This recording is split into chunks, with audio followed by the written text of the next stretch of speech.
The consular matricula, yeah. I mean, I had the leader of the Republican Senate on a few years ago, and he in one day himself went and got 4 fake IDs from a Mexican consulate.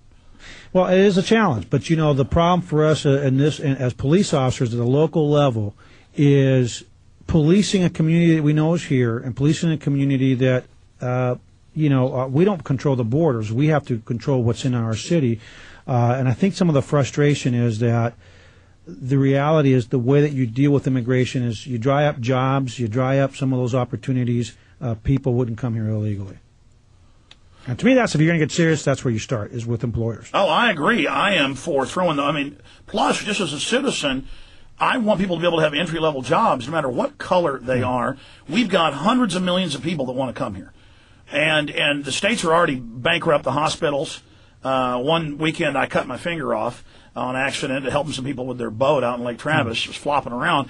And so the ambulance took me down to the city hospital, and there was just rows of illegal aliens in there who had no insurance. And well, that might be an assumption. Just because they look Hispanic, how do you know they're illegal? No, I was listening. I was listening. Okay. I was sitting there with my hand wrapped up with it hanging by a piece of skin, and my dad, who's a physician's there, saying he needs to get this attached fast. I've called him. He drove down. Yeah. And I'm sitting there, but it wasn't just that. It was poor people. It was it was a Sunday full of poor people who were so poor they don't have insurance, and then about half of them were, because I was watching, they'd go up, and they'd say, "Do you have insurance? Do you have ID?" "No." "Well, who are you?" And then because they knew that they weren't going to have insurance, but they needed to provide care, which I'm saying is good, they went right through. My point is the country is breaking down, and we need to not give third world populations special status, or it's going to destroy this country. I'm all for immigrants coming to this nation. Just like, you were born in Cuba fleeing communism. Yeah, well, we applied to come here. We applied for... No, I know, but I'm all for that. That's what I'm saying, Chief. But here's the issue, though. There are some unintended consequences. Remember, now, the job of immigration enforcement lies primarily with the federal government. It's their job. We have people here that keep arguing we shouldn't arrest people that are committing burglaries, or we can't keep the burglars, the rapists, all these other folks in jail because there's no jail space. If ICE isn't going to pick them up, then it kind of defeats the purpose of taking them there, if that's the only reason you're taking them there for. But here's our challenge. The unintended consequences, if you have 10 million people here illegally, that if they get deported, they're going to probably be back within a few days because they know the routes, they know how to come back. We lose potentially 10 million witnesses to crime. 10 million... one of our kids gets kidnapped at the bus stop, and the little old lady that's the child care attendant for somebody that they hired. No, I understand people. Now they're afraid to call the local cop, and they might be. The Amber Alert system actually works. I think you know that. I mean, the West Coast has had a 100% recovery rate. It is a great system. Yeah, but now they're going to use it, for flashing. Call terrorist tip line. Don't water your yard on Tuesdays. No, you can't get crazy with that because it waters it down. People lose interest and it loses its effectiveness. But that's one of the unintended consequences. That if people start becoming afraid of calling the cops aren't going to take enforcement action against somebody. That the next time they victimize somebody, it may be you or me or someone else. So it has to be a comprehensive approach that starts with securing our border, making sure that people can only get jobs if they're here legally, if they're serious about it. But it really is a federal issue that they've got to be the ones that take the lead on it. Well, Chief Acevedo, I agree with a lot of what you're saying about how it should be federal, about how it should be enforced against employers. It's very hypocritical to arrest these immigrants and treat them bad, and believe me, I know how bad Mexico is. In Mexico City, 30 million people, half of them living in cardboard boxes. It's hell on earth. Yeah. The problem is this country's like a lifeboat. That will pull the boat completely down if we just say unlimited and the crime and then give them a double standard. And I understand this rationale, but the road to hell is paved with good intentions. Yeah. And to just say we have to have this interface with the community, and so we have to go with kid gloves. I'm saying there's not kid gloves with me, because I'm seen as the big fat milk cow. I'm seen as the dumb American driving around in their SUV. Trust me, you're not seen as a dumb guy. You're seen as a very bright, articulate, well-informed individual. But I'm just talking about the citizens. But citizens are seen as the milk cow to be sucked off of. Well, but here's the issue. Here's plain devil's advocate to your position. If I get involved and just start asking people for your papers solely for the reason to see if they're here legally or not, and 3 days, and they get deported, and 3 days later they're back, and now that same person in the future sees a crime or is a victim of crime, and they will no longer want to cooperate with me, how has public safety being enhanced. Well, I want to be clear.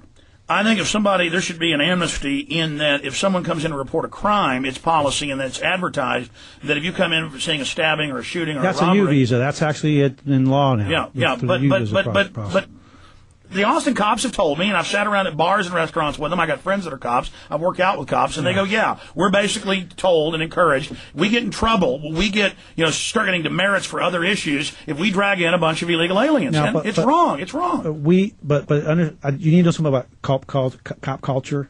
Cops sometimes talk out of school a lot, where they'll start telling you, and they're talking stories, they're talking shop, and you got to take sometimes. Oh, now we can't believe the cops. Well, when you're out there at the bar, you're mentioning bars, you're mentioning drinks. Next thing you know, they got the biggest fish that they caught when they went fishing. You got to take it with a little grain of salt when they're telling stories, because there's a lot of urban legends and myths and everything else that goes into it. Police Chief Art Acevedo, he is a slick one, ladies and gentlemen. What are you talking about?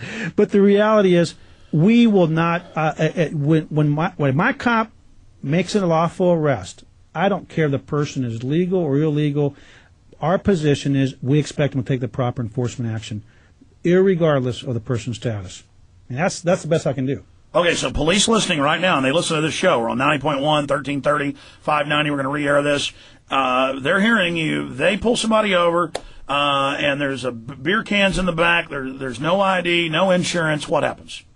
You take the proper enforcement action, regardless of what they're. But what is that? You're saying you leave it up to them. If it's an offense where it's a ticket, you write a ticket. If it's an offense where they're supposed to go to jail, you take them to jail. But how do you write a ticket if you don't know who they are? They arrested my guy because he didn't have an ID. If you don't know who they are and you can't identify them, there's tactics. I'm not going to give you the tactics on how to. People can't get their story straight half the time. So there's ways to get information, identify people.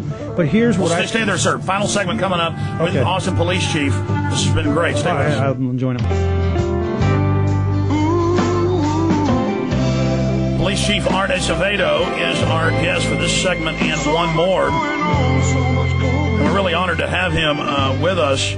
During the break, we were having a really animated discussion. I said, hey, what I don't want is what you grew up in Cuba, what you fought to leave. And we're glad to have people that love freedom in this country. And our arms are totally open to that. And we need people that have experienced tyranny so they can fight against it here. But having children spy on their parents, it always starts out, for drugs, or if you're being abused, or if you're this or you're that. I mean, I've gone and I've seen the abuses. I've seen CPS snatch people's babies and then lie on the forums because I was there and take them for adoption. I know that the system's gotten predatory. And I'm sure you're a nice guy and a good guy and a smart guy, and you see the good in what's happening. I see a lot of the bad, and I know that we're becoming more like a Cuba, more like a Soviet Union, more like a East Germany with the spying, the control, all of this, and it isn't for our security. I know I read the RAND Corporation documents. I know how they're federalizing departments. I know the larger plan. They got a lot of guys like you who are well-meaning and plus their butts, trying to protect people, and a lot of good's done. But overall, the federal state's growing, the control's growing. So I'd like you to speak to that, Chief. And again, we appreciate you graciously coming in and being interrogated about, your allegiance stands with the state and the city, doesn't it? I mean, your allegiance stands with the Bill of Rights, Constitution.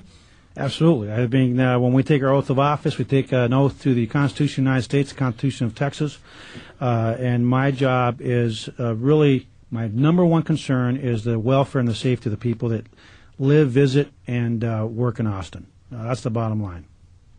Absolutely. I mean, expanding on that, though, we were privately talking about, you're saying you don't want America to be a police state. You're saying you don't want it to be like Cuba. I want to paraphrase what you were saying. You want to elaborate? Well, I think that you have to. You don't ever want to be in a situation where in Cuba they want to know what your parents are thinking. What is their train of thought? Do they speak out against the government? We never want to be in that kind of place, because my father used to tell us when we got to this country, from here to the moon, there's no better place on earth. And I would hope. And look at you now. Well, and that's why I love this country. I mean, it's the best country. With all of our warts and everything, there's no other place I'd rather live than the United States of America. It's the greatest place on earth, and I'm hoping to. I agree, but I want to defend what it is. I mean, America is the Bill of Rights, Constitution, Declaration of Independence, and we're having our liberties taken, and there's always these good reasons. There's always these excuses. There's always. I was talking to you during the break about the 10th Amendment, and you were saying, well, the Civil War decided that.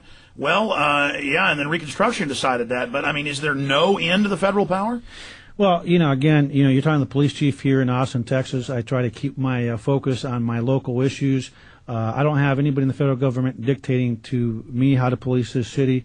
And the bottom line is that I work for the city leaders and for the people of the city of Austin. And my allegiance is obviously to my city and my country.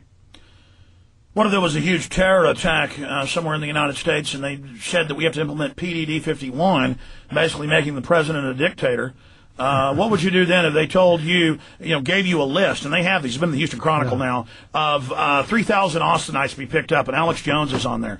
And there's no judge, no jury, no indictment, no grand jury. It's just go pick up Alex Jones. Well, we'd say Alex Jones, we know him. We're going to vouch for him.